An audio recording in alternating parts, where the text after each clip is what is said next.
Hello friends, welcome to randomness with Lubna and Bhanu. आज हम एक टॉपिक पे बात कर रहे हैं जो ह्यूमन इमोशंस को रिलेट कर रहा है। अब ये कौन सी इमोशंस हैं ये तो भानु ही बेटर बताएगी। Hello everyone. Actually, I'm a very emotional person. Okay, so maybe इसलिए आपने मुझे ये टॉपिक दिया कि I have to speak on a particular emotion.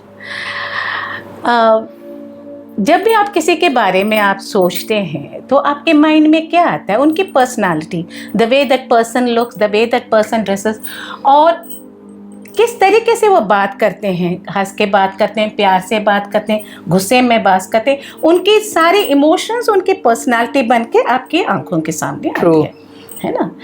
तो एवरी ह्यूमन बीइंग, हर एक का जो भी है, आप मैं कोई भी हो, तो इमोशन से बंधे हुए हैं। दैट इज हमारी जो भी हमारी activities, everything is based on certain emotions. Emotions is the base. आपकी एक्टिविटी जो भी कर रहे हैं उसकी बेस जो है वो इमोशन है। और हमारी इमोशंस एक ही टाइप की नहीं होती। देयर आर 4 मेन इमोशंस, जैसे लव है, फियर है, एंगर एंड जेलसी। ये 4 मेन है। बाकी भी इमोशंस का नाम है, जैसे let us say इसी से they are the byproducts of these emotions. तो इन 4 इमोशन, लव तो सबको पता है, even anger, fear, but jealousy एक ऐसी चीज है जो लोग उसको अपने अंदर उसको रिकग्नाइज करने से मना कर देते हैं। I am not jealous, I am good. लेकिन होते सब जेलस हैं, थोड़े बहुत होते जेलस, थोड़े बहुत, कभी इट जस्ट वेरीज। अगर if a person is refined और कोई अच्छा सा पॉलिश्ड हो तो अपनी जेलसी को वो एग्जिबिट नहीं करेगा। एक क्रूड आदमी, क्रूड इन द सेंस जो ज़्यादा अपने इमोशंस को छिपा नहीं पाता, तो अपनी जेलसी को एकदम से वो उनको उसके चेहरे पे आ जाएगा, उसके फेस पे आ जाएगा, उसकी वॉइस में आ जाएगी, उसकी वर्ड्स में आ जाएगा, एक्सप्रेशन में आ जाएगा ये। सो जेलसी, आज हम इस इमोशंस के बारे में डिस्कस करें। जेलसी, ये जेलसी क्या होती है? It is not so good emotion जो आपके अंदर जो है, it is like a negative emotion. और किसी के बारे में सोच के आपके अंदर जो नेगेटिव फीलिंग आ रही है, that is called as jealousy. किसी के बारे में सोच के, इन द सेंस एक इवेंट के बारे में, किसी के तरक्की के बारे में, किसी के खुशी के बारे में अगर आप सोचेंगे, नॉर्मली हम अच्छे तरीके से भी तो सोच सकते हैं। अगर कोई ये अच्छे तरीके से सोचता नहीं है, क्यों? क्योंकि देयर आर सर्टेन एस्पेक्ट्स जो आपके क्लोज कॉम्पिटिटर हैं, जैसे स्पोर्ट्स में है। Not every close competitor you feel jealous of, but ये एक पॉसिबिलिटी है जो क्लोज कॉम्पिटिटर है, अगर एक जो अच्छा कर रहा है उसको तारीफ तो कर देते हैं ऊपर से, but at the same time अंदर से लगता है हाँ, अगर थोड़ा बहुत वो ठीक से नहीं करता तो मैं पहले आ जाता। Like a sports person, even in education, in studies, हर एक फील्ड में अगर आप देखेंगे, हाँ, ये जेलसी वाला इमोशन तो ज़रूर आता है। और ये बहुत डीप है लव में।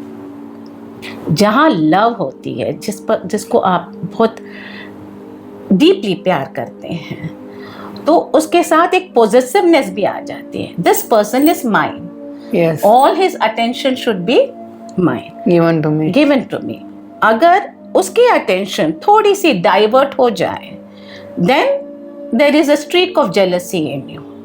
और sometimes that jealousy you overlook, then you accept, ठीक है मुझे ज़्यादा प्यार करता है, उसे कम करता है, इट इज़ ओके। बट आपके अंदर अगर इनसिक्योरिटी ज़्यादा है, then that jealousy becomes out of proportion. ये तो नॉर्मल जेलसी आप देखते हैं। ये जेलसी का मेन डेफिनेशन जो है, जो आदमी जिसके अंदर ये इमोशन है उसको भी पता लग जाता है कि आई एम जेलस, और जो देखने वाले को भी पता लग जाता है ओ दैट पर्सन इज जेलस। तो this is a jealousy that is very visible. There is something like subtle jealousy. Subtle jealousy जो होती है, जो visible नहीं होती, जो हम अपनी रोज की जिंदगी में कहीं ना कहीं हम किसी न किसी से जेलस होते हैं। ये पॉसिबिलिटी है।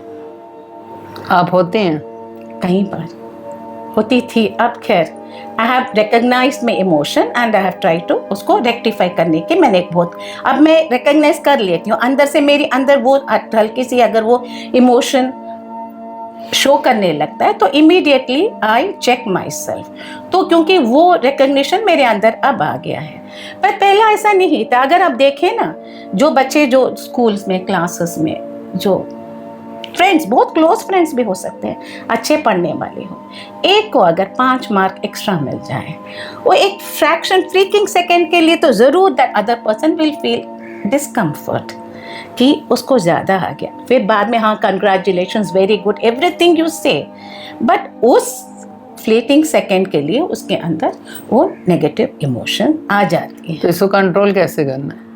इसको कंट्रोल एक तो रिकॉग्नाइज करना है, कई बार भी ओवरलुक, हम तो इसको जेलसी का नाम देते ही नहीं है।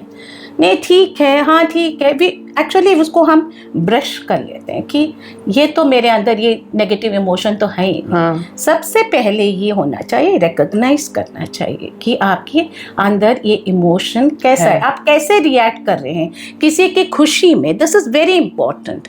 ये जेलसी जो है, जो ज़रूरी नहीं है आप किसी को गाली दें, किसी के अंदर आपके अंदर इतनी ईर्ष्या हो जो आपको दिखाई दें, ये ज़रूरी नहीं है। कभी कभी जो हल्की सी डिस्कम्फर्ट आप फील करें किसी की तरक्की के बारे में, किसी की खुशी के बारे में, किसी को खुश देखते हुए अगर आपके अंदर थोड़ी सी डिस्कम्फर्ट फील हो रही है, इसका मतलब है कि you are not that happy that you should be. You should at least appreciation करनी है ना। तो ये डिस्कम्फर्ट को आपको रिकग्नाइज करना है। दिस डिस्कम्फर्ट, ये you don't need to brand your self कि आप जेलस, मैं जेलस हूँ, तो अपने आप को ये ब्रांड करने की ज़रूरत नहीं है, पर रिकग्निशन बहुत ज़रूरत है।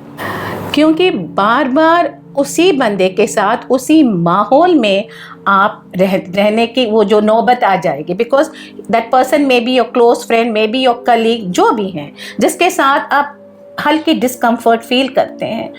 तो ये हल्की डिस्कम्फर्ट जो शुरू में होता है, बाद में बार बार उसकी तरक्की, उसकी हैप्पीनेस देखते देखते आपके अंदर एक डिस्कम्फर्ट ग्रोज। तो इससे पहले आपको रिकग्नाइज करना ज़रूरी है, और आपको ये भी अपने आप को पूछना ज़रूरी है कि why I am feeling this discomfort. क्योंकि मैंने तरक्की नहीं की।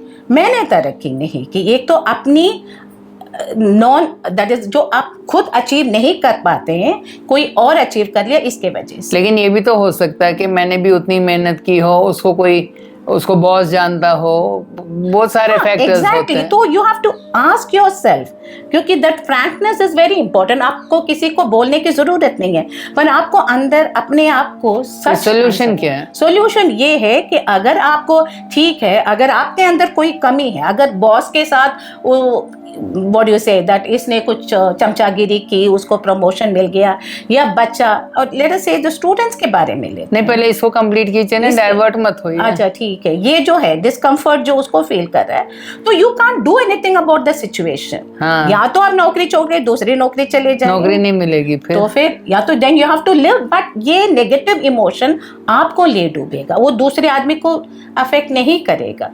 अब बार बार अपने आप को लो एस्टीम में फील करेंगे, या आपको मोटिवेशन होगा ही नहीं, मैं जितना भी काम करूं मुझे तो तरक्की नहीं मिलेगी। So it is actually not only demotivating you, आपको कहीं आगे बढ़ने से ये इमोशन आपको रोक रहा है। लेकिन इसका सोल्यूशन क्या है? इसको सोल्यूशन है कि आपको अपना काम करना है, whether the other person boss at some point. लेकिन इंसेंटिव के बगैर काम करना तो मुश्किल है ना इस वर्ल्ड में।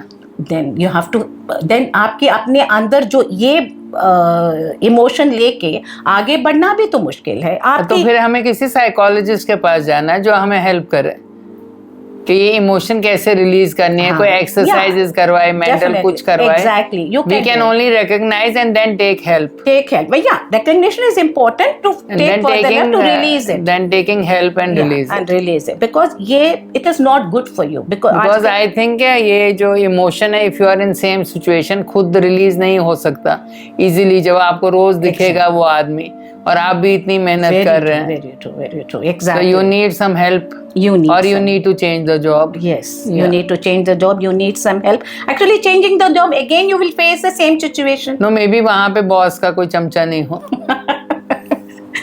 possibility is there, but you can't be too sure of that. देखिए, some situations may recur. नहीं, ये भी तो देखना है कि we are only jealous of him, और सटल जेलसी सिर्फ उसी से हो रही है। अगर हमें नॉर्मली बाकी किसी से नहीं हो रही तो हमारे नेचर में नहीं है ना। देखिए, हमारे नेचर में, किसी के नेचर में जेलसी नहीं, कुछ लोगों के में होती है, वो तो होती है, वो हर एक से जेलस होते हैं। वो that is very rare. Normal, even a normal person who is otherwise fantastic, who feels that okay I am perfect, और I feel, who is a good person basically with very little negative and the thing, what is that, energy in him, वो उसको भी अगर अपने आप से छोटी छोटी चीजों में कभी ऐसा सेट नो, ये अनदेखी, इसमें पॉइंट आपका ये है कि इसको रिकॉग्नाइज कीजिए। देखिए, आप रिकॉग्नाइज कीजिए, अगर आपसे हटती है ब्रेथ वर्क कीजिए तो हटा दीजिए, नहीं हटती तो फिर आप प्रोफेशनल हेल्प लीजिए, क्योंकि ये आपके लिए ठीक नहीं है। और हर एक को हर चीज़ से जेलसी नहीं होती, किस सिचुएशंस में हमें जेलसी होती है। ये बहुत ज़रूरी है देखना कि किस सिचुएशन में हम जेलस फील कर रहे हैं और क्यों कर रहे हैं, रीज़न क्या है। ये हमारी गलती है या ये सर्कमस्टांसेस हमारे बस में नहीं है। कुछ ऐसी चीज़ें होती हैं जो सर्कमस्टांसेस हमारे बस में नहीं होते, हम खुद अंडरस्टैंड कर सकते हैं तो कर लें, ब्रेथ वर्क कर सकते हैं कर लें, नहीं तो प्रोफेशनल हेल्प लीजिए, क्योंकि ये जेलसी जो है छोटी छोटी चीज़ों में आपके अंदर, आजकल बोलते हैं ये जो नेगेटिव फीलिंग्स हमारे अंदर होते हैं, तो कैंसर भी इसीलिए इतना बढ़ रहा है। क्योंकि इन नेगेटिव एनर्जीज से कैंसर भी होता है, ब्लॉक्स हो जाते हैं बॉडी में। तो अपनी बॉडी में कोई भी नेगेटिव एनर्जी मत रखिए, प्लीज़ रिकग्नाइज कीजिए और अपने आप को हेल्प कीजिए। अगर गलती आप में है, आप में कमी है, देन उसको सुधारिए। वो खुद जब रिकग्नाइज करेंगे तो सुधारेंगे ना, इतना तो सब वो है। अपने आप को देखे ना, देखिए आपने सुधारा ना किसी हद तक, तो सब सुधारेंगे। हाँ, हम इससे ये बंद करते हैं कि हम सब सुधरेंगे, और नेगेटिव एनर्जी इमोशन बिल्कुल अपने अंदर मत रखिए, क्योंकि वो बहुत हार्म करता है। अपने आप को रिकग्नाइज कीजिए और उसको देखिए कि क्यों हमें है ये नेगेटिव एनर्जी हमारे अंदर, किसी भी चीज़ से। इमोशन एनर्जी भी हो सकती है, तो नेगेटिवनेस अपनी लाइफ से दूर कीजिए। जेलसी के ही नहीं है, बाकी चीज़ों की भी है। रेस्टोरेंट में भी जाइए, हर जगह खुश जाइए। हम कभी खाना खाते वक्त भी नेगेटिव एनर्जी लाते हैं, अरे यार ये खाना ठीक नहीं है, फिर वो हमें हेल्प नहीं करता। इरिटेट हो जाते हैं, घर में बच्चों से हो जाते हैं, ऑफिस से इरिटेशन होती है, ये सारी हमारे अंदर ही बीमारियां पैदा करते हैं। तो प्लीज़ मेडिटेशन कीजिए। आजकल इतने मेडिटेशन वाले वो खुले हुए हैं, कहीं भी जाइए, अपने लिए हेल्प सीख कीजिए, ब्रेथ वर्क कीजिए, योगा कीजिए, मॉर्निंग वॉक कीजिए, बट अपने आप को हेल्दी और खुश रहिए। Very true. Like, share and subscribe. Bye bye bye and thank you.